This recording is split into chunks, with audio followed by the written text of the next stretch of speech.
레위기 앞부분에서 1장부터 10장까지는 다양한 여러 가지 제사에 대해서 설명하고 또 제사장에 대해서 제사장의 위임 규례에 대해서 설명하였습니다. 그리고 이제 11장부터 15장까지는 정결법에 대한 내용을 다루게 됩니다. 정결한 것과 부정한 것을 구분하고 그것을 처리하는 방법에 대한 규례들입니다. 레위기 10장 10절에서 11절 말씀 보시면 하나님께서 아론에게 이렇게 말씀하십니다. 너희가 거룩하고 속된 것을 분별하며 부정하고 정한 것을 분별하고 또 나 여호와가 모세를 통하여 모든 규례를 이스라엘 자손에게 가르치리라.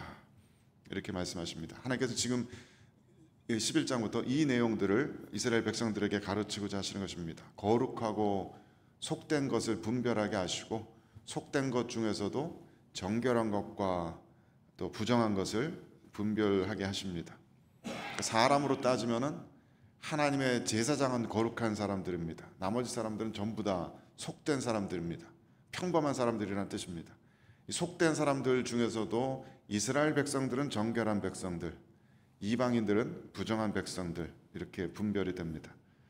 또 사람이 먹을 수 있는 동물로 따지면은 흠없는 소나 양, 염소 같은 것은 하나님께 거룩한 제사로, 거룩한 짐승으로 드려질 수 있는 그런 짐승들이고요.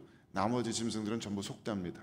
평범한 짐승들입니다. 평범한 속된 짐승들 중에 어떤 짐승은 정결한 짐승들 먹을 수 있고 어떤 짐승들은 부정한 짐승들 먹을 수 없습니다.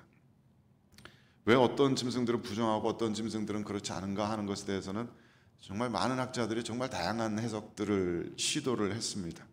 어떤 이들은 이 부정한 짐승들이 자기 스스로를 지킬 수 있는 그런 보호 기제가 발달되지 않은 짐승들이기 때문에 인간 사회, 그러니까 그렇게 약한 짐승들을 잡아먹지 못하도록 보호하시려는 의도이다. 이런 주장을 펴는 학자들도 있고요. 어떤 이들은 광야 생활을 하는 이스라엘 백성들에게 있어서 의학적으로나 위생적으로 결코 도움이 되지 않는 동물들이기 때문에 이들은 먹지 말도록 식상하게 규례를 두는 것이다 라고 해석하는 그런 학자들도 있습니다. 다양한 해석들이 존재하지만 어떤 하나의 이론이 광범위하게 지지를 받거나 공감을 얻어내지는 못하고 있습니다. 무엇보다도 성경에 쓰여있지 않기 때문이죠. 성경에 왜 어떤 짐승은 부정하고 어떤 짐승은 정결한가, 어떤 짐승은 먹어도 되고 그렇지 않은가에 대해서 쓰여져 있지 않기 때문에 우리는 그 정답을 찾아낼 수 없을 겁니다. 다만 그러한 질문을 두고두고 깊이 생각하면서 왜 어떤 짐승은 부정한가, 왜 돼지는 부정하고 오징어는 부정한가, 이런 걸 생각하면서 우리는 자연스럽게 창조주 하나님의 주권에 대해서 생각을 할 수밖에 없게 됩니다. 하나님께서 이 세상을 창조하시면서 빛과 어둠을 나누셨죠. 또 궁창 위의 물과 아래의 물을 나누셨습니다. 또 물과 뭇을 나누셨습니다. 그래서 그 안에 여러 종류의 땅의 짐승들, 바다 생물들, 하늘의 새들을 창조하시죠. 그러니까 요컨대 하나님의 창조 사역은 나누시고 분류하시는, 카테고라이즈 하시는 그런 사역입니다. 빛과 어둠을 나누시는 것처럼 정결한 짐승과 부정한 짐승을 나누시는 것뿐입니다. 바다와 땅을 나누시는 것처럼 거룩한 사람들, 속된 사람들을 나누시는 것이죠. 거기 어떤 기준이 있는 것인지, 왜 어떤 특정한 존재를 다른 존재들보다 더 거룩하게 혹은 더 정결하게 하시는지 우리는 알지 못합니다. 하지만 그것이 창조주 하나님의 특권이고 주권이라는 사실은 우리가 분명히 알게 됩니다. 인간은 선과 악을 나누는 열매, 나무의 열매를 먹고 스스로 선과 악을 분별하는 하나님 자리에 서려고 하지만 하나님께서 지으신 이 세상에 대해서 선과 악을 분별하시기보다 거룩함과 속됨을 구별하십니다. 또 정결함과 부정함을 구별하십니다. 그것이 지금까지 성경 이야기 속에서 하나님께서 해오시는 일입니다. 그래서 레위기 11장에서는 동물들에 대한 분류를 먼저 마치시죠. 창세기의 순서와 똑같습니다. 땅의 짐승들, 물속의 짐승들, 또 하늘의 공중의 새들을 분류하시고, 그리고 나서 마지막에 사람을 창조하신 것처럼 동물들에 대한 분류를 다 끝내시고 이제 사람의 정결함에 대한 규례를 이제 다루십니다. 그 중에서도 가장 먼저 오늘 읽은 본문에서는 인간의 출생에 대해서, 인간의 가장 첫 번째 시간들, 출생에 관련한 정결법의 규례를 이야기하십니다. 사실 오늘 읽은 이런 출산과 관련된 정결의 규례는 거의 모든 문화, 모든 민족 가운데 다 나타난다고 합니다. 우리나라 예만 들어도 몇십 년 전까지만 해도 집안에 아기가 태어나면은 문 앞에 이렇게 금줄을 걸었죠. 그래서 잡스러운 귀신들 부정 타지 못하도록 그렇게 걸었습니다. 남자아기가 태어나면 금줄에 수치랑 고추, 빨간 고추 걸고, 여자아이가 태어나면 수치랑 그 솔가지를 이렇게 걸었습니다. 그 금줄을 쳐놓음으로써 아무나 사람들이 드나들지 못하도록 해서 면역력이 떨어진 산모나 또 아기를 보호하는 그런 효과도 있었을 겁니다. 보통 3, 7일, 21일 동안 금줄을 걸었는데 3주 정도면은 갓난아기 배꼽 띄어물고 또 산모도 면역력과 건강을 어느 정도 회복할 수 있다고 본 것이죠. 근데 우리나라뿐만 아니라 이집트도 그렇고 뭐 메소포타미아 문명에도 그렇고 그리스도 그렇고 인디아 문명에서도 그렇고 거의 모든 문명에서 이와 비슷한 풍습들이 있다고 합니다. 그러니까 오늘 본문의 내용이 사실 그렇게 특별한 것은 아닌데 눈에 띄는 몇 가지 부분들이 있죠. 우선 남자아이의 경우는 8일째 되는 날 할례를 행해야 된다는 것, 그리고 여자아이를 낳았을 경우에는 산모의 부정한 기간이 남자아이를 낳았을 때보다 2배에 달한다는 것, 그런 것들이 눈에 띕니다. 할례 의식도 고대 근동에서는 또 뭐 아프리카 이런 데서도 심심치 않게 발견되는 관습입니다. 다만 다른 민족들의 할례는 성인이 될 때 이제 앞으로 결혼과 성생활을 준비하는 단계에서 하게 되지만 유대인들은 독특하게 이것을 갓난아기에게 줍니다. 물론 여기도 의학적인 설명을 시도하는 분들이 있죠. 이 8일째 되는 날이 아이가 고통도 많이 안 느끼고 빨리 아물 수 있는 그런 좋은 시기다라고 말하는 분들도 있는데, 어쨌든 갓난아기에게 처음부터 할례를 줌으로써 민족적인 정체성을 부여하고 그것을 또 물려주는 그런 의미가 더 강화되고 있습니다. 모든 유대인들은 어렸을 때 할례 받고 내가 하나님의 백성이라는 표시를 몸에 지니고 이렇게 살아가게 되는 것입니다. 여자아이를 낳았을 경우는 왜 부정한 기간이 2배로 늘어나는가, 여기에 대해서도 주석학자들이 많은 설명을 시도하고 있습니다.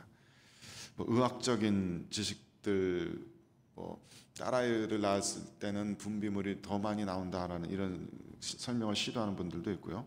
남아선호 사상의 사회적인 관습 때문에 산모의 심리적인 안정을 위해서, 산모를 보호하기 위해서 그렇게 하는 것이다. 뭐 여러 가지 다양한 해설들이 있지만은 이건 역시 분명하게 모든 사람들이 납득할 만한 이유는 찾아내지 못하고 있습니다.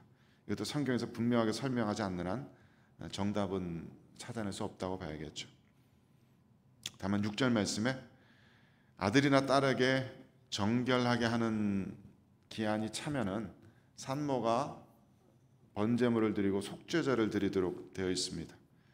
지난주에도 말씀드린 것처럼 속죄제는 그 명칭 자체가 좀 원어의 의미와 좀 달라지게 번역된 것이다라고 이야기하는 학자들이 있다고 그랬죠. 그래서 정결제, purification, sacrifice라고 번역하는 것이 원어의 의미를 더 잘 전달할 수 있는 번역이라고 말씀을 드렸습니다. 그러니까 산모가 속죄제를 드려야 된다는 것은 산모가 아기를 낳음으로써 죄를 지었다는 얘기가 아니라 산모가 애를 낳고 피를 흘림으로써 부정하게 되었다는 의미입니다. 그래서 그 부정을 씻어내는 정결의 제사를 드려야 된다라는 것이죠. 피 흘리는 것, 피에 생명이 있다고 하나님께서 말씀하셨기 때문에 어떤 식으로든 피를 흘리는 것은, 사람이 죽든지 병이 들어서 피를 흘리는 것은, 그래서 하나님께서 정상적인 상태가 아니라고 규정하시는 것입니다. 그래서 이것은 부정한 것이고 그런 상태에서 하나님 앞에 나아갈 수 없다. 죄를 지었다는 것과는 전혀 다른 이야기입니다. 종교적으로 부정한 것이다 라고 이렇게 하나님께서 규정하셨기 때문에 그것을 씻어내기 위한, 그리고 모든 커뮤니티에 새롭게 받아들여지기 위한 그런 정결제를 드려야 한다라는 말씀입니다. 중요한 것은 신약 시대를 살아가는 우리들에게 이 정결법의 의미일 겁니다. 우리는 예수 그리스도의 은혜 안에서 이런 모든 거룩과 속됨, 정결함과 부정함의 구별이 사라졌다는 것을 믿습니다. 하나님께서는 사도행전에서 베드로에게 환상을 통해서 이렇게 말씀하시죠. 이미 정결한 음식과 부정한 음식의 구별이 사라졌다고 말씀하십니다. 무엇이든 너희가 먹을 수 있다라고 말씀하십니다. 그와 마찬가지로 거룩한 사람, 정결한 사람들, 이스라엘과 부정한 사람들, 이방인의 경계도 허물어졌다는 것을 말씀하십니다. 그래서 모든 사람들을 그리스도 안에서 거룩한 사람들로 하나님께서 끌어안으실 수 있게 되었다라고 말씀하십니다.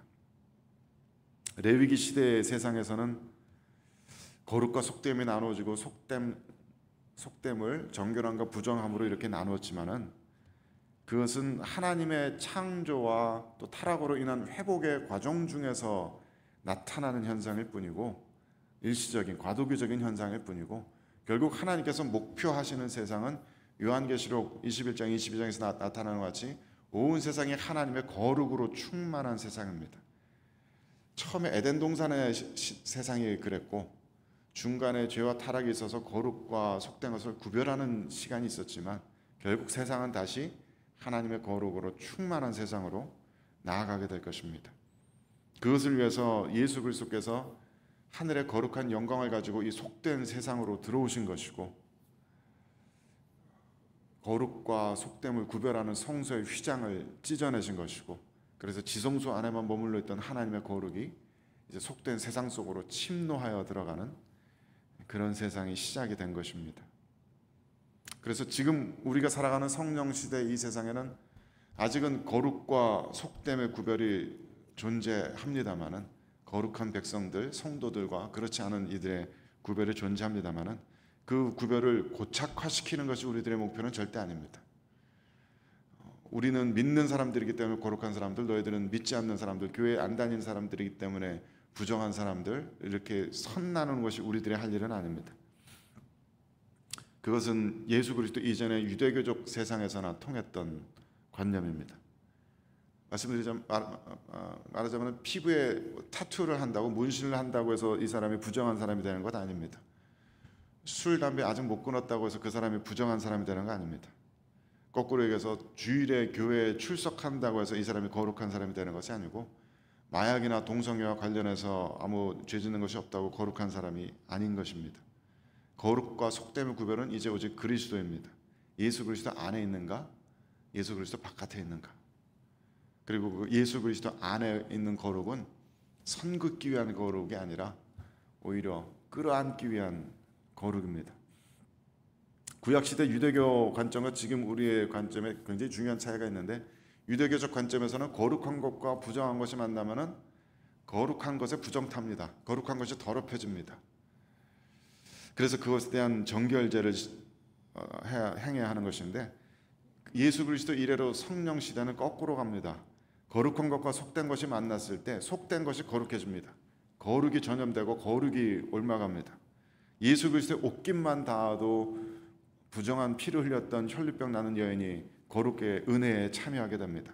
사도 바울의 손수건만 닿아도 모든 부정한 것들이 씻겨 나갑니다. 그것이 예수 그리스도 안에 있는 거룩의 능력입니다. 우리는 그 예수 그리스도의 거룩의 능력에 참여되어서 이 거룩의 능력을 가지고 세상을 끌어안으라고, 세상을 끌어안아서 속된 것들을 거룩한 것으로 만들라고 이 세상에 보내심을 받은 것입니다. 그런데 중요한 결정적인 차이가 있습니다. 아마 유대인들도 이런 거룩의 규례들에 대해서, 정결의 규례들에 대해서 배우면서 다른 무엇보다도 자신들의 영적 정체성에 대한 생각을 깊이 했을 겁니다. 그래서 자연스럽게 몸으로 체득하면서 우리가 하나님의 백성이라는 사실의 의미, 우리가 거룩한 백성이라는 그런 의미를 배워나갔겠죠. 그것이 얼마나 중요하고 또 무거운 의미인지 그래서 배워나갔을 겁니다. 그래서 어떤 종교 집회를 통해서 배운 것이 아니라 식생활에 먹는 것을 구별하면서 일주일의 일과 거룩한 날과 그렇지 않은 날을 구별함으로써 일상생활에 이렇게 출산과 병 걸렸을 때 여러 가지 규례들을 통해서 우리에게 주어진 거룩의 의미가 얼마나 무겁고 중요하고 영광스러운 것인가를 유대인들은 자연스럽게 배워나갔을 것입니다.